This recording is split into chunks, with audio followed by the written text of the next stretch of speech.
This program is brought to you from WisconsinEye's Margaret Farrow Studio.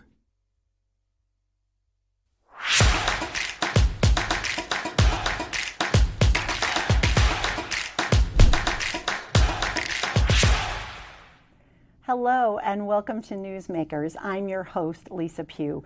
We are heading into that sacred time of year again. Gun deer season kicks off on November 19th in Wisconsin. It's an event that brings more than $1 billion to Wisconsin's state economy.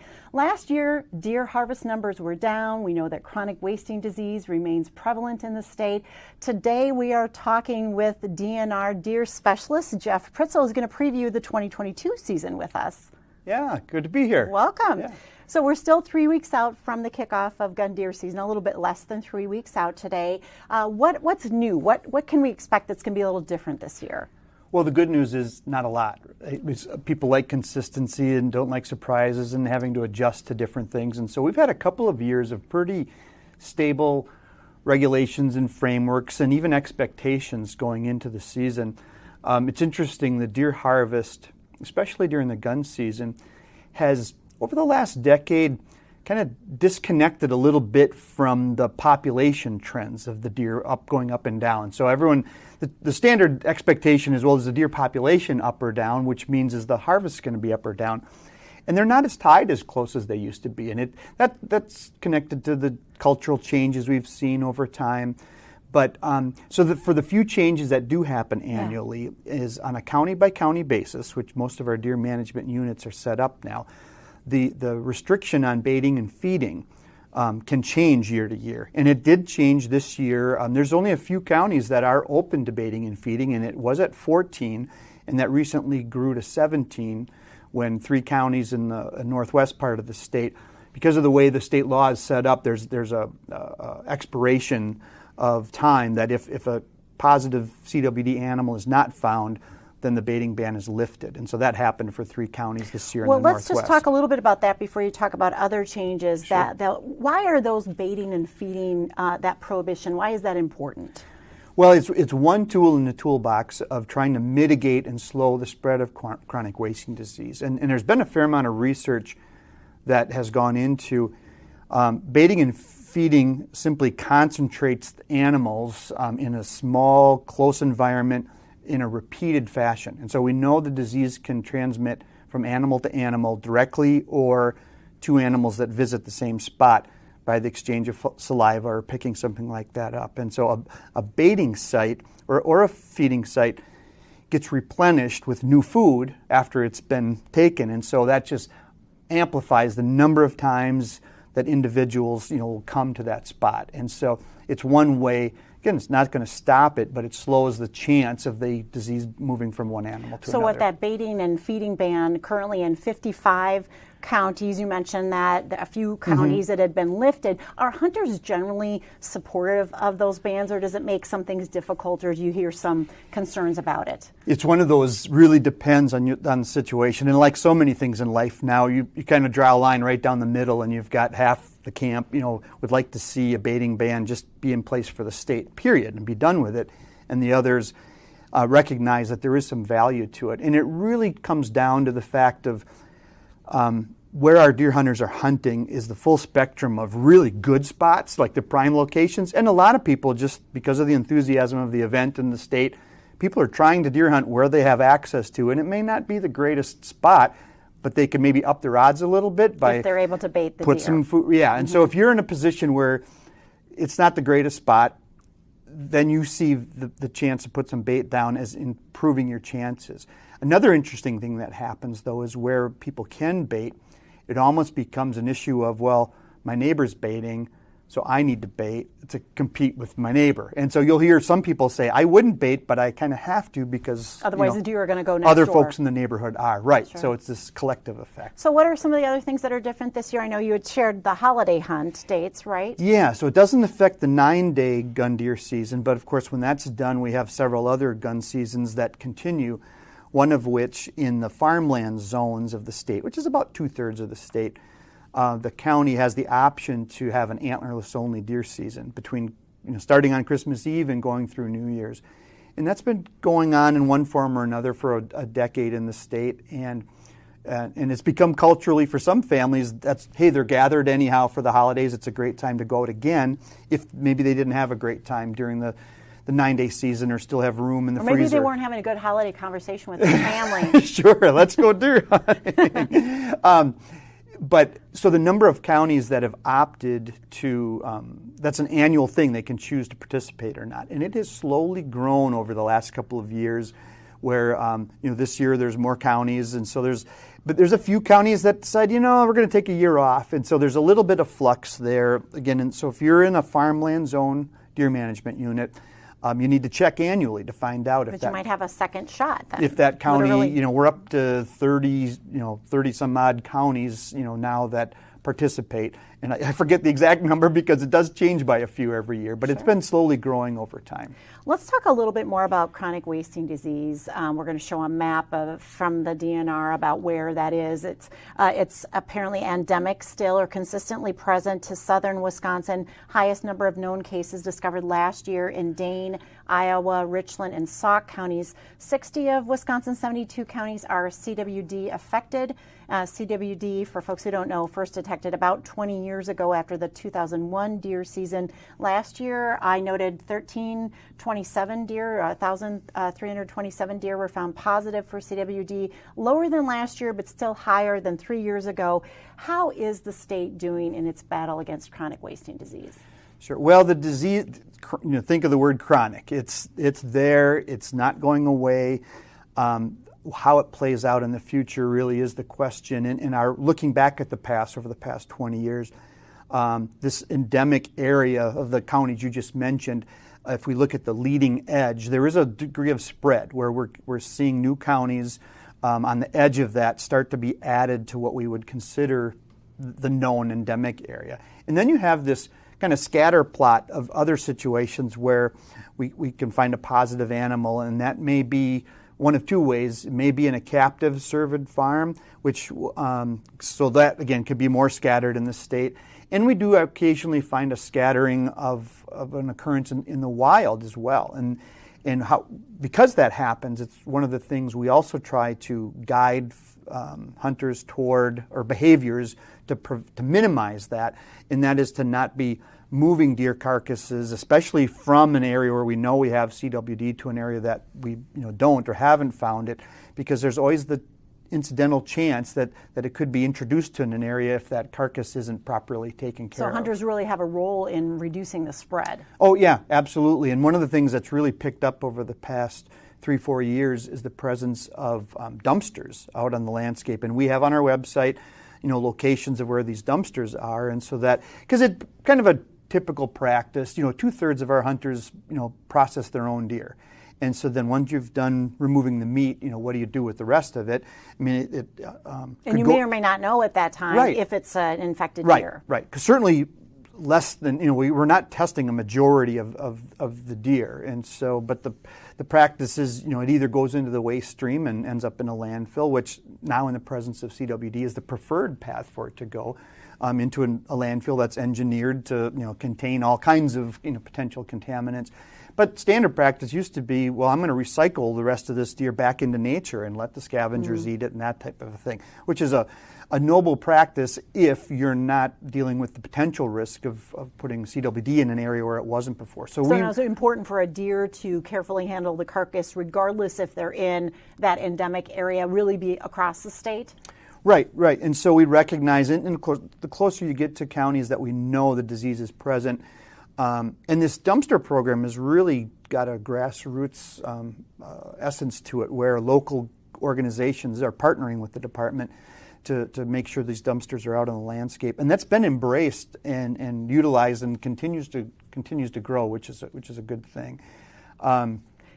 We mentioned at the beginning of the show how gun deer hunting really an economic driver for Wisconsin, contributing $1 billion to the economy. Has the presence of CWD in Wisconsin impacted that part and people's desire maybe to hunt in certain parts of the state? Yeah, it may have, but it's kind of hard to parse that out because there's a number of variables that are at stake or at play.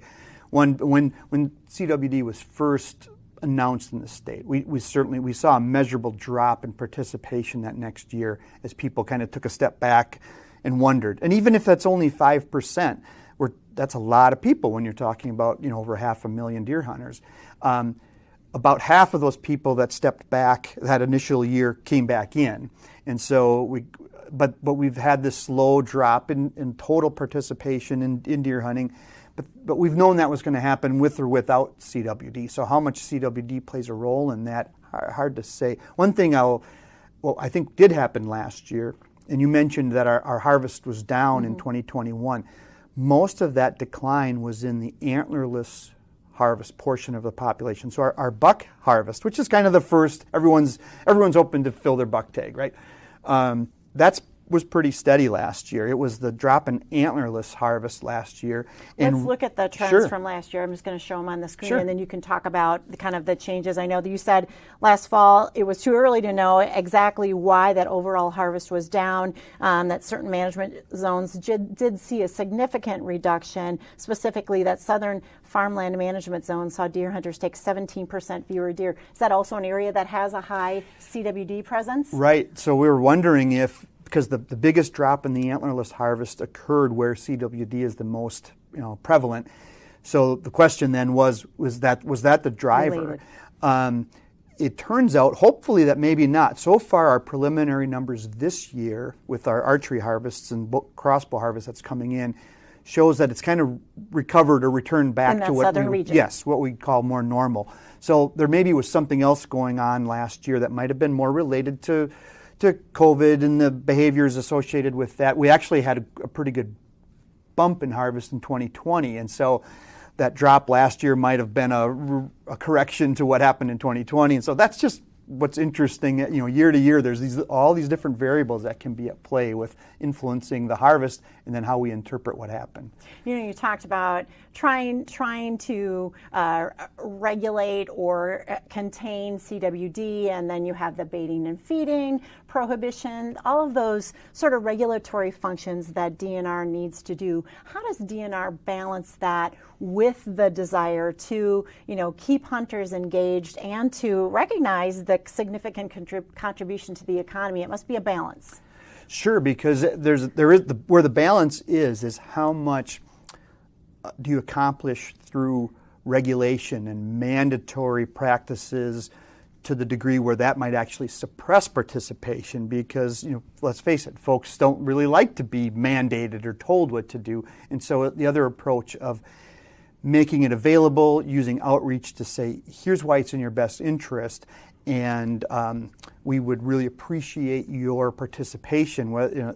Registration of deer is mandatory. That always has been, and that's an important part of our culture because that, again, helps us inform future decisions. From the chronic wasting disease standpoint, we find it to be actually more effective to be more just outreach and capture that cohort of the hunting population that really value being a citizen scientist and take the approach of, I want to contribute to a better database for better decision making in the future. And it thankfully works out that portion of our hunting population provides us with the sample size effort really that we need to kind of keep track of this. And so we keep it go ahead. Yeah, so keeping it to the degree we can as a voluntary participation as opposed to mandatory. That's a discussion that happens every year. People ask about, well, why don't you make it mandatory? To have your deer tested right. for CWD?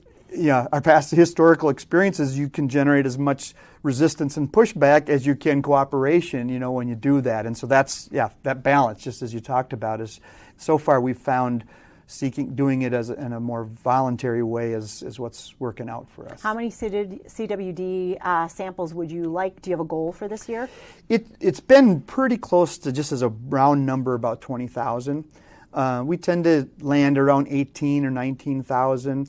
It was down just a little bit last year, again, because that antlerless harvest, dropped last year, and proportionately our sample sizes, probably followed that. So, and if we get back up if we're hovering around or close to that 20,000 samples, I think we feel like we're doing good. We just talked about that push and pull of regulation and voluntary in the arena of hunting. There's also a lot of politics in conservation issues across Wisconsin because it is part of our culture. Yeah. Do you have thoughts on all of the politics that sometimes get intertwined with your work? I find it fascinating. I think deer hunting and the deer hunting culture in Wisconsin is a microcosm of our culture and society as a whole. Everything we see playing out that you could say is good or bad in our society, you could find within the deer hunting culture in terms of whether it's talking about the separation of the haves and the have-nots as far as accesses and opportunities, and just the strategies and how we've changed how we go about it, the expectations. It's really changed quite a bit in the last 20 years. Has deer hunting gotten more political? I would say not necessarily. Not more, because it always has been to a little degree. I actually think my feelings over the last couple of years, especially with everything we were navigating with the pandemic and things, is people did embrace deer hunting as that escape of, there is a degree of, hey, we're all in this together. And I've seen less in the last couple of years commentary of judgment of, hey, this is the way you deer hunt. And if you're not doing it this way, you're not doing it right, to more of a embracing the, hey, it's your permit, it's your experience, do what makes you happy, and embrace deer hunting for that's what it should be. And that's what's really neat in Wisconsin is there is no such thing as the average deer hunter. There's not a stereotype that they're all in it for the same thing. There's a wide variety of reasons why people participate, and our job really is to just make sure there's room for all of that to play out and let people pursue their own adventure. We have a lot of policymakers, legislators who watch our program, Newsmakers. Are there ways that policymakers can support the hunting culture, the work of the DNR? Are there things that you would like to see maybe in the future from policymakers? I think, keeping lines of communication open and seeking expert opinion to balance that with the constituency, feedback, and create those channels.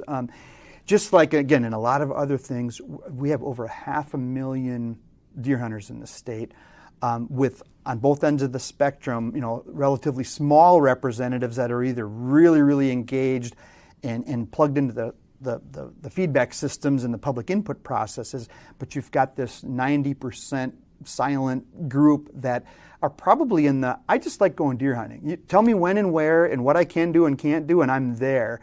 They're not that engaged.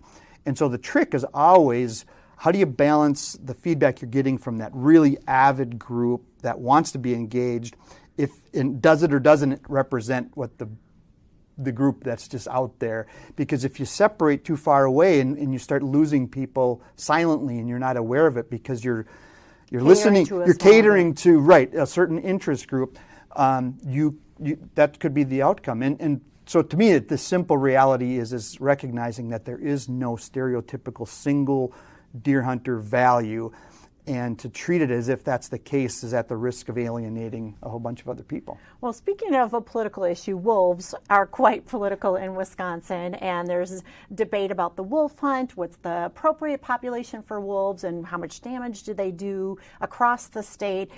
But wolf conservationists say that wolves are important predators in the battle against CWD. What's your take on that? So it isn't necessarily fresh and new and just about CWD, but humans have a long, long history of our relationship and perceptions of our relationship between us, other predators that might be interested in the same resource that we are, and what drives that situation of, well, are what other predators doing, tapping into my potential resource experiences and the allocation of that resource. And we just inherently tend to react towards predation as a whole. And this happens whether it's fish-eating birds tapping into our game fish populations, or a predator, whether it's the wolves or the bear or anything else, potentially tapping into that game resource, in this case white-tailed deer. The question always comes down to, is that mortality factor, whether it's natural predation by a wolf or the mortality that we put on the population purposefully through hunting or accidentally with our vehicles on the road or disease, how do those interact with each other? And so the question is, are the deer that are taken out of the population by wolves additive to the mortality that's playing out? In which case, if the wolves were reduced or removed, would that mean it's better for us because there'd be more deer left over? The way that tends to play out in the natural world is actually it's not the case. As biologists, we look at these mortality factors to investigate, are they what we would call compensatory or additive? So if the wolf mortality is compensatory, that means for every animal that a wolf takes, that's one less that's going to die of another cause. If it's less to our hunting statistics, yeah, that's a concern but there's so many other things at play, and so I understand that tension. I understand that if we were to move back into a scenario, and this is the department's goal, where wolves are managed at whatever level we work it out, that concern dissipates somewhat, because there's at least an awareness that there's some mechanism in play trying, again, to find that balance. And in the absence of that right now, there is this tension, and there's these concerns that aren't going to go away. And I think at some level we will, and I've seen this play out with other conflict scenarios, again, with predators and prey. As long as there's an awareness that there's some mechanism achieving balance, that dissipates a lot of the friction and tension. So that's where the department eventually does want to arrive at a place where we are managing that wolf population in consideration of the human interests. And again, we've got strong spectrum of values there, but then how they play in their role both naturally and with multiple human interests that they cross over with us. Sure.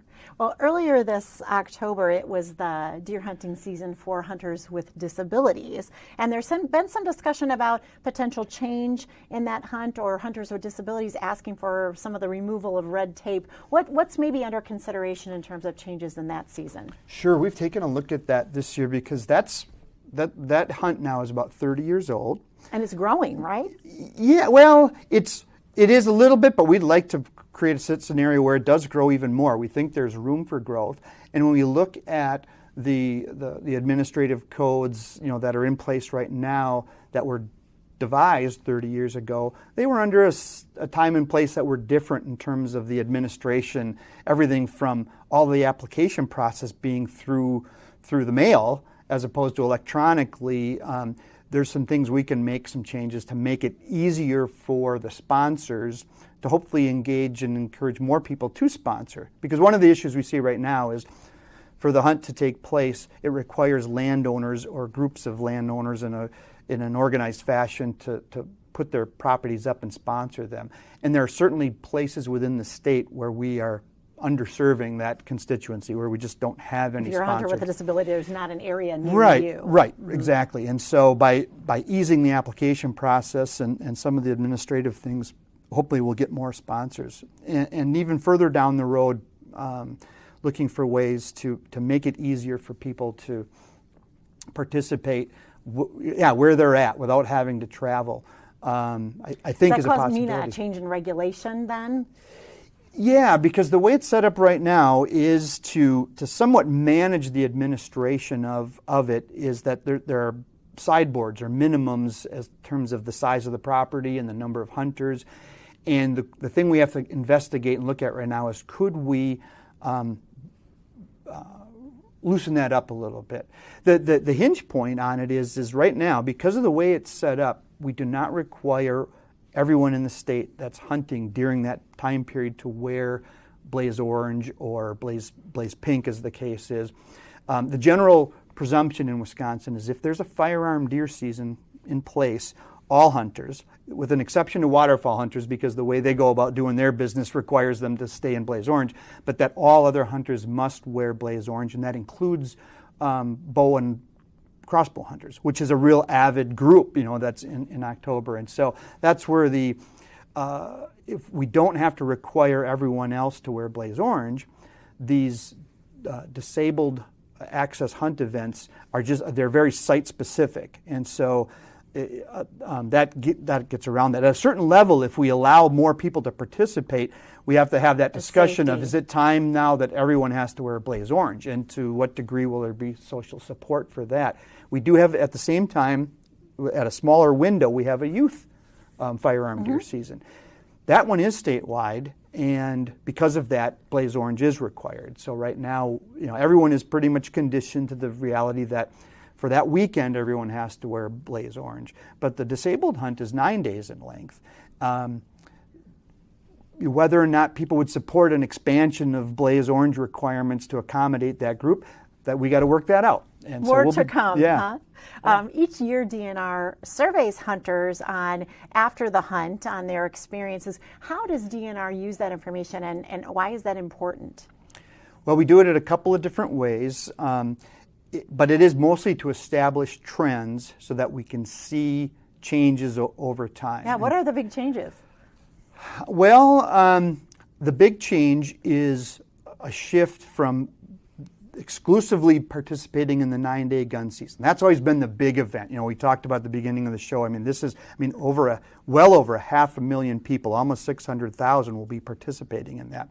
But what's happened over the past couple of decades, and I think it's just a reflection of enthusiasm for deer hunting, is that a lot of hunters have said, I like deer hunting to the point where I want to do more than just that 9 days, and the archery and now the crossbow seasons provide months of opportunity. So we've seen more and more people opting to participate as an archer, whether it be with a bow or a crossbow, as well as during the gun season, to the point now where literally half of our total deer hunting population are archers as well as firearm hunters.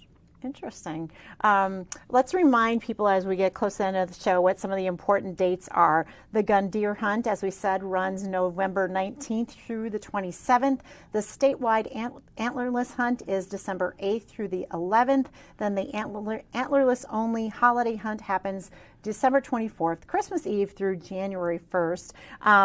Some people may not know Wisconsin's home to several trophy bucks. Is that right? Are these tall tales, or are these true stories? Oh, Wisconsin certainly carries a tradition and a reputation, nationally, for generating, a lot of large antlered deer.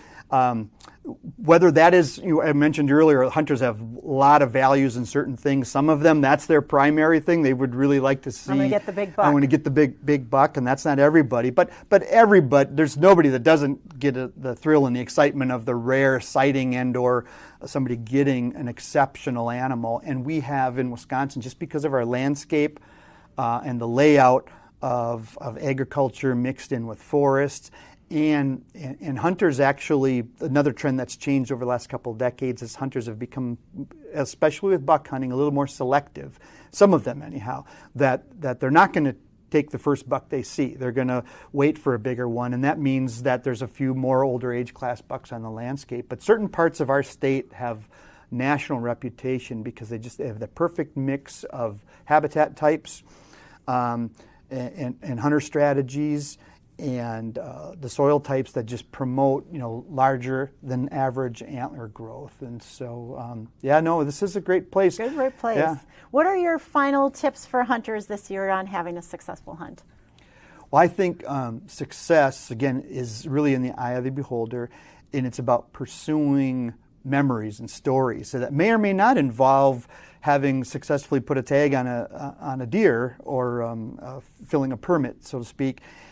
There's a lot of things that are going to play out over the course of that week, and I think that's this crescendo that starts now and leads up to the gun season is all about just the wonderment and the anticipation of what's going to play out, especially on opening weekend. That might be a memory that I'll carry with me the rest of my life. And so looking for that in many different ways and being open to it is really the best way to ensure you're walking away with a successful season. Well, thank you so much for joining us, Jeff. Oh, you bet. My pleasure. Have a great hunt. Thanks. And thank you to the viewers of Newsmakers. Be sure to tune in again as we sit down with the decision makers and discuss the issues that are important to all of us. This program was brought to you from the Margaret Farrow Studio.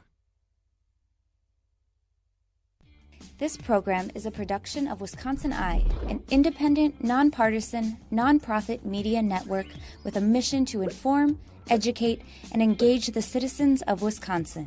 WisconsinEye is the nation's first and only independently funded state civic broadcast network, providing gavel-to-gavel access to government proceedings and events at the state capitol.